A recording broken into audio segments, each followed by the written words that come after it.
জীৱনৰ এই তিনিটা কথাত কেতিয়াও আপোচ নকৰিব। কাৰোবাক নিজৰ জীৱনত থাকিবলৈ জোৰ কৰি বা বাৰে বাৰে ভিক্ষা নকৰিব। তাৰ লগত কথা পাতিবলৈ কাৰোৰে ভৰিত নধৰিব। কাৰো পৰা গুৰুত্ব বা প্ৰশংসা জোৰ কৰি ল'বলৈ চেষ্টা নকৰিব। মানুহৰ পৰা আশা কৰা এৰি দিয়ক, জীৱন সুন্দৰ হৈ পৰিব।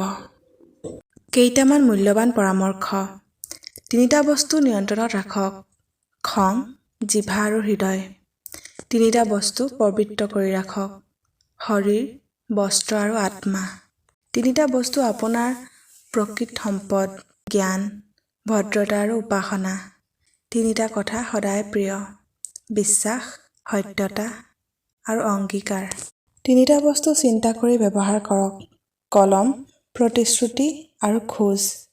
তিনিটা বস্তুৰ পৰা আঁতৰি থাকক: মিছা, অহংকাৰ, অভিশাপ। কেতিয়াবা ঈশ্বৰে ইচ্ছা কৰিয়ে আমাক বিপদত পেলায়, যাতে আমি সেই মানুহবোৰক চিনি পাওঁ, যাক আমি অন্ধভাৱে বিশ্বাস কৰোঁ। কাৰণ ঈশ্বৰে দেখি আছে, আমাৰ আগত আপোন বুলি কৈ কিমানে আমাৰ পিছফালে ৰৈ আমাৰেই বেয়া কৰাত লাগি আছে।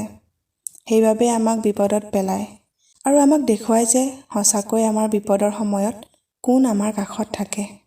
এটা কথা সদায় মনত ৰাখিব: এজন মানুহৰ জ্ঞান যিমানেই কম হ'ব, সিমানেই নিজতকৈ আনৰ ভুলবোৰ বেছি দেখা পাব।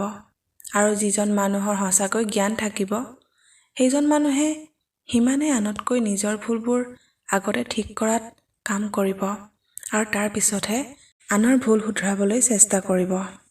পৰিয়ালৰ সদস্যসকলৰ লগত যিকোনো মুহূৰ্ততে ধৈৰ্য ধৰি ৰাখি মৰমেৰে যিকোনো সমস্যা, কথা ঠিক কৰা মানেই হ'ল পৰিয়ালটোৰ প্ৰতি প্ৰেম।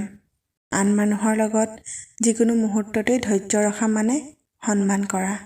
আৰু নিজৰ ওপৰত ধৈৰ্য ৰাখি আকৌ আগবাঢ়ি যোৱা মানেই আত্মবিশ্বাস।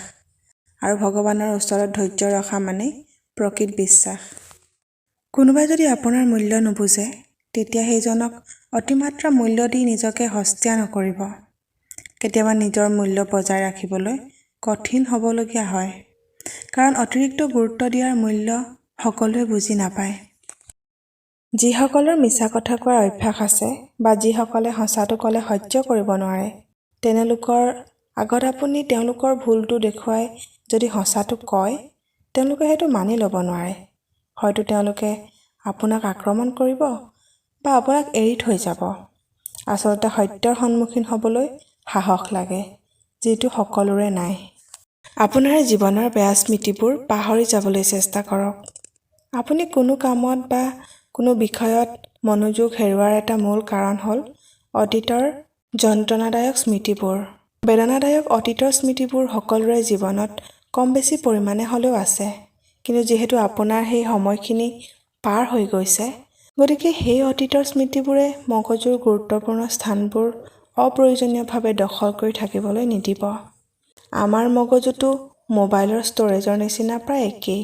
আমি যিদৰে মোবাইলৰ পৰা পুৰণা, অপ্ৰয়োজনীয়, কামত নহা ডাটাবোৰ সময়ে সময়ে ডিলিট কৰি মোবাইলৰ ষ্ট'ৰেজ খালী কৰি থাকোঁ, যাতে নতুন নতুন ডাটা আৰু বেছিকৈ সোমাব পৰা যায়, ঠিক একেদৰে আমাৰ মগজুৰ পৰাও অতীতৰ অপ্ৰয়োজনীয় স্মৃতি, হৈ যোৱা কিছুমান কামত নহা ঘটনাক ডিলিট কৰি দিয়াটো অতি প্ৰয়োজনীয়।